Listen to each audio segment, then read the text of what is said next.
नमस्ते दोस्तों, कैसे हैं आप सभी। तो दोस्तों, तो ये है मेरी आज की पहली वीडियो स्टडी से रिलेटेड। तो आज से मैं आप लोगों को करवाने वाली हूँ साइकोलॉजी के टॉपिक्स, ठीक है। जो इसका बीएड का जो फर्स्ट सेमेस्टर का जो सिलेबस है, उसमें हमारे पास पहला जो टॉपिक आता है वो आता है एजुकेशनल साइकोलॉजी, जो होता है शैक्षणिक मनोविज्ञान, जिसमें हम पढ़ेंगे कि मनोविज्ञान क्या होता है और शैक्षणिक मनोविज्ञान क्या होता है और टीचिंग लर्निंग प्रोसेस में उसका क्या महत्व रहता है, ठीक है।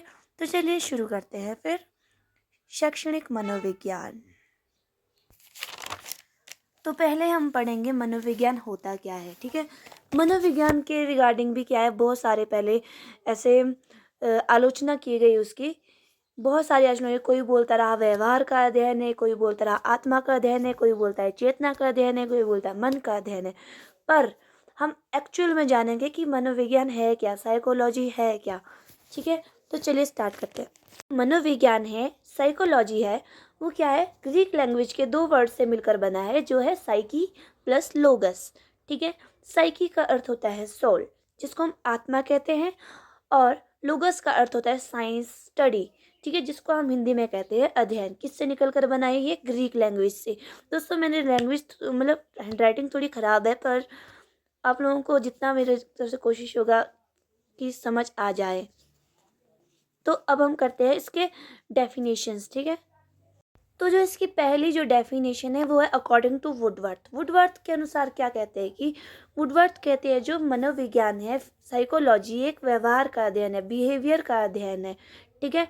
क्या कहते हैं ये, मनोविज्ञान क्या है, एक व्यवहार का अध्ययन है, एक बिहेवियर का अध्ययन है, ठीक है। उसी के साथ में according to Crow and Crow कहते हैं कि मनोविज्ञान व्यवहार तथा आत्मा का अध्ययन है। अब देखो, जो वुडवर्थ है वो कहते हैं सिर्फ कि व्यवहार का अध्ययन है, बिहेवियर का अध्ययन है, पर जो क्रो एंड क्रो है वो कहते हैं कि साथ ही साथ कि ये आत्मा का अध्ययन भी है, ठीक है।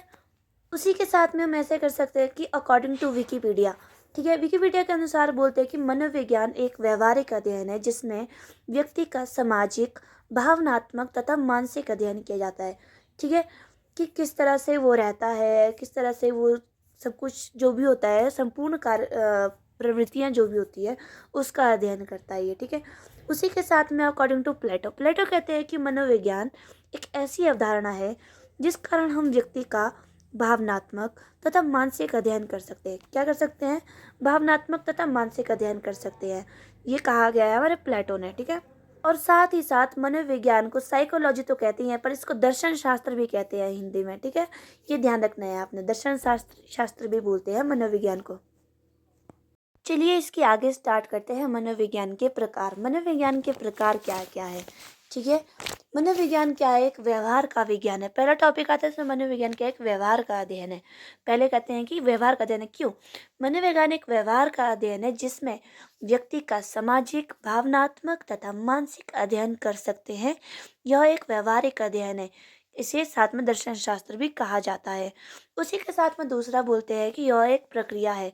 कैसी प्रक्रिया है, मनोविज्ञान एक प्रक्रिया है जिस कारण हम उसके आत्मा तथा व्यवहार का अध्ययन करते हैं, ठीक है। और तीसरा यही बताता है कि आत्मा का अध्ययन है। मनोविज्ञान के आत्मा का अध्ययन है। 16वीं शताब्दी तक यह परिभाषा रही, परंतु धीरे धीरे इसकी आलोचना लगी। 16वीं शताब्दी तक की ये मानते थे कि जो साइकोलॉजी है, मनोविज्ञान है, दर्शन शास्त्र है, वो क्या है, आत्मा का अध्ययन है। पर 16वीं शताब्दी के बाद क्या है, इसकी आलोचना होने लगी कि आत्मा क्या है, आत्मा का रंग क्या है, आत्मा का अध्ययन कैसे संभव है, आत्मा कहाँ रहती है। उसी तरह से चेतना का अध्ययन, फोर्थ आता है हमारा चेतना का अध्ययन। मनोविज्ञान को चेतना का अध्ययन भी कहा गया है, परंतु 18वीं शताब्दी में इसकी भी आलोचना होने लगी। जैसे आत्मा की गई थी, उसी तरह से 18वीं शताब्दी में इसकी भी आलोचना की गई थी कि मनोविज्ञान सिर्फ चेतना का ही अध्ययन नहीं है, मनोविज्ञान आत्मा का अध्ययन है, व्यवहार का अध्ययन है, मनोविज्ञान व्यक्ति की संपूर्ण क्रियाओं का अध्ययन है, उस वो है मनोविज्ञान। इसमें लास्ट में हमारा मनोविज्ञान मस्तिष्क का अध्ययन है, मन का अध्ययन है, इसकी भी आलोचना की गई, क्योंकि मनोविज्ञान क्या है, व्यक्ति की संपूर्ण क्रियाओं का अध्ययन है। चलिए शुरू करते हैं फिर। एजुकेशनल साइकोलॉजी क्या है। एजुकेशनल साइकोलॉजी का अगर इंग्लिश में देखें तो इंग्लिश में इसके 3 वर्ड से निकल कर बना है, जो लैटिन लैंग्वेज के वर्ड्स थे, एजुकेयर, एजुकेर और एजुकेशन। एजुकेट का मतलब है टू लीड आउट, और एजुकेट का मतलब होता है टू ब्रिंग आउट, और एजुकेशन का मतलब होता है टू ब्रिंग अप। ठीक है, ये किस कौन सी लैंग्वेज के वर्ड्स थे? लैटिन लैंग्वेज के। ठीक है, और जो इसके फाउंडर थे, फादर थे, इसको एजुकेशनल साइकोलॉजी के फादर किसे कहा जाता है? एडवर्ड ली थॉर्नडाइक को। किसे कहा जाता है? एडवर्ड ली थॉर्नडाइक को। अगर हम इसको हिंदी में करें तो ये क्या है? संस्कृत भाषा के शब्द से निकल बना है, शीश धातु से। किससे? शीश धातु से, जिसका अर्थ होता है विद्या प्राप्त करना। ठीक है, ये था हमारा साइकोलॉजी का इंट्रो। चलिए फिर आगे चलकर देखते हैं कि साइकोलॉजी है क्या। शैक्षिक साइकोलॉजी जो मनोविज्ञान की एक व्यवहारिक शाखा है। अब इसमें जो है मनोविज्ञान की एक व्यवहारिक शाखा है ये। ठीक है, शैक्षिक मनोविज्ञान शिक्षण और सीखने की प्रक्रिया को वैज्ञानिक रूप में अध्ययन करती है। किसको? शिक्षण और सीखने की प्रक्रिया को वैज्ञानिक रूप में अध्ययन करती है। यह छात्र के व्यवहार, उसकी क्षमता, मानसिक विकास और कक्षा के वातावरण को समझकर शिक्षा को अधिक प्रभावी, सुलभ और व्यक्तिगत बनाती है। चलिए करते हैं अकॉर्डिंग टू स्किनर। स्किनर क्या कहते हैं? शैक्षिक मनोविज्ञान के अंतर्गत शिक्षा से संबंधित संपूर्ण व्यवहार और व्यक्तित्व आ जाता है। क्या आता है? शिक्षा से संबंधित जो भी संपूर्ण व्यवहार है और व्यक्तित्व क्या आ जाता है इसमें। ठीक है, जो भी शिक्षा से संबंधित जो भी होता है वो क्या है? जो भी शिक्षा से संबंधित है वो क्या है? शैक्षिक मनोविज्ञान है। ठीक है, तो इसी के अकॉर्डिंग जो है क्रो एंड क्रो कहते हैं कि शैक्षिक मनोविज्ञान व्यक्ति के जन्म से लेकर वृद्धावस्था तक के सीखने के अनुभवों का वर्णन और व्याख्या करता है। कैसे?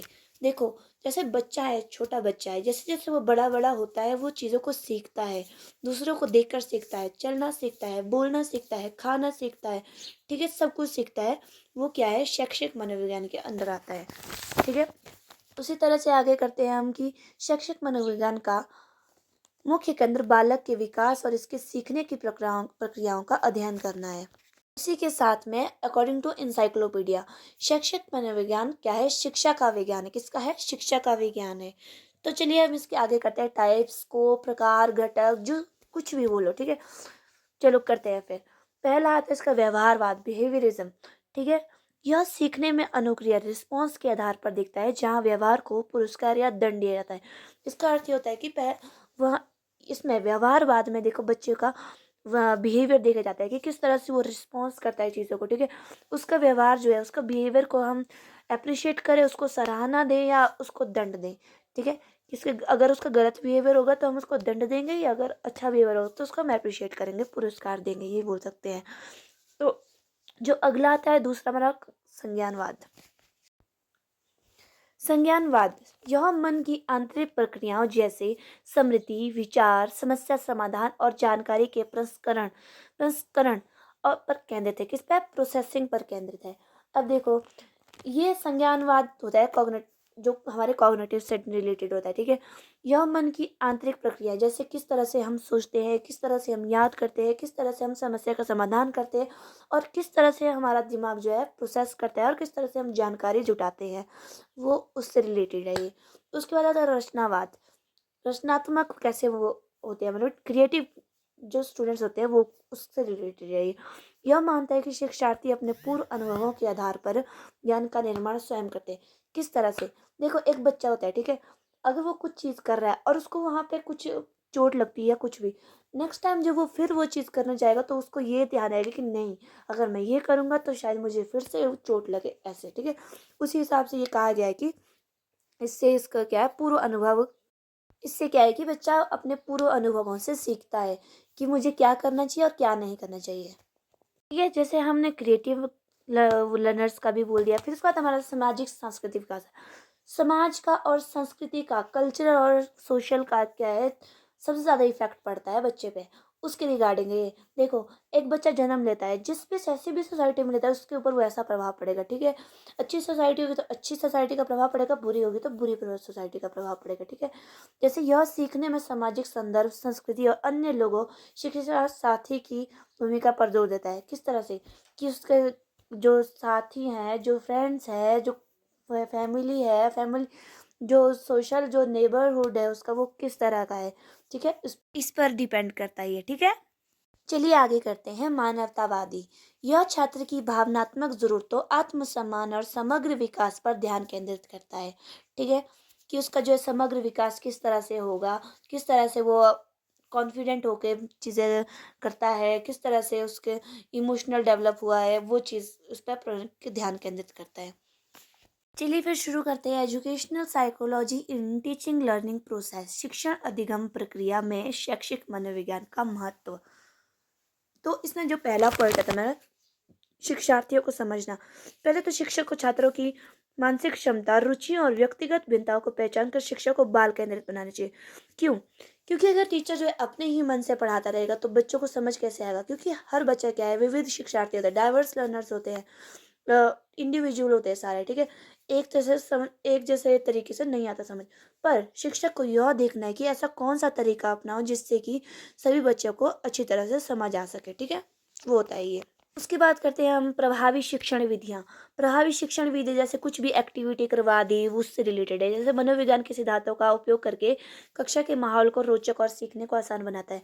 अब देखो कुछ एक्टिविटी करवाते हैं, उससे और ज़्यादा मतलब इंटरेस्ट हो जाता है बच्चों का, बोर नहीं होते हैं बच्चे कि एक पढ़ाई पढ़ाई पढ़ाई करते रहेंगे तो उनका मन नहीं लगेगा।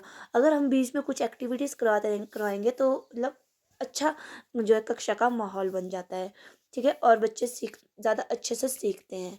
उसके बाद अगला लिखते हैं प्रेरणा। प्रेरणा मोटिवेशन। अब जो बच्चों को हमेशा मोटिवेशन देते रहना चाहिए, मोटिवेट करते रहना चाहिए। किस तरह से, वो मैं आपको बताती हूँ।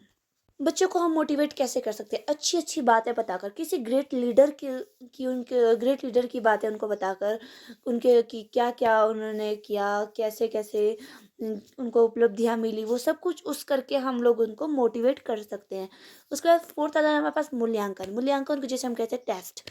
टेस्ट लेना भी बहुत ज़रूरी है कि उसमें हमें पता लगता है कि बच्चा कितना सोच पाता है, कितना अच्छे से कर पाता है और किस तरह से उसको सोचता है, और किस इससे हमें शिक्षक को जो है एक आसानी हो जाती है कि बच्चों को किस तरह से सिखाया जाए।